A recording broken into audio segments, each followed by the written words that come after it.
Gun ownership has been intertwined with the identity of America since the settlement of the 13 colonies. The Second Amendment to the U.S. Constitution guarantees Americans' right to keep and bear arms.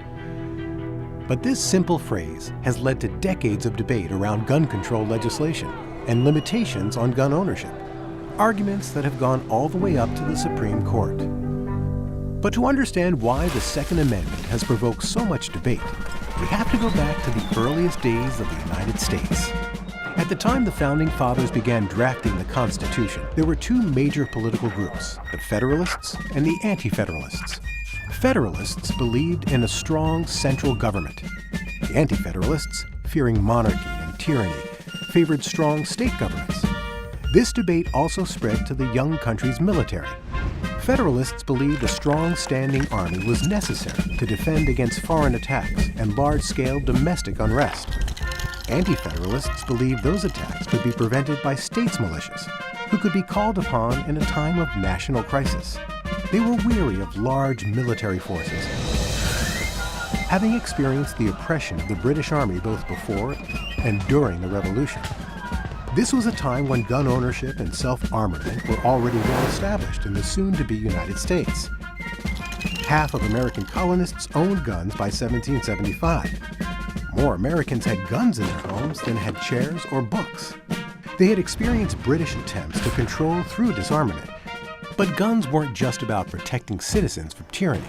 Guns reinforced domain over property, and in the South, property meant slaves. Slave owners had a higher rate of gun ownership, and Southern militias focused less on protecting against the government's use of the military to oppress them and more on keeping slaves from fleeing their masters or from outright rebellion. James Madison, a slave owner from Virginia, had all of these groups in mind: Federalists, Anti-Federalists, militias in the North and South, when he drafted the Second Amendment. The Constitution allowed for the raising of a federal army, but the Second Amendment was introduced as a compromise to make sure that this federal army was not going to be turned against the citizenry, striking a balance of power between the states and the federal government. At the time, the Second Amendment was not primarily seen as an individual's right to bear arms for their own protection, but rather, as the writings of colonial thinkers like Noah Webster and Alexander Hamilton suggest, it was about enabling citizens to be part of a collective militia that would avert the use of the nation's military at home. Gun ownership evolved as the country expanded, and differing interpretations of the Second Amendment have developed over time.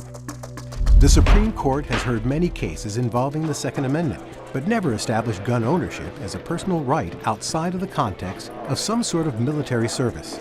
That is, until 2008, with the case of the District of Columbia v. Heller. Dick Heller was a D.C. cop who applied for permission to keep his sidearm at home, but because the city had enacted a handgun ban, his permit was denied. The court ruled in favor of Heller that the D.C. handgun ban was in violation of the Second Amendment.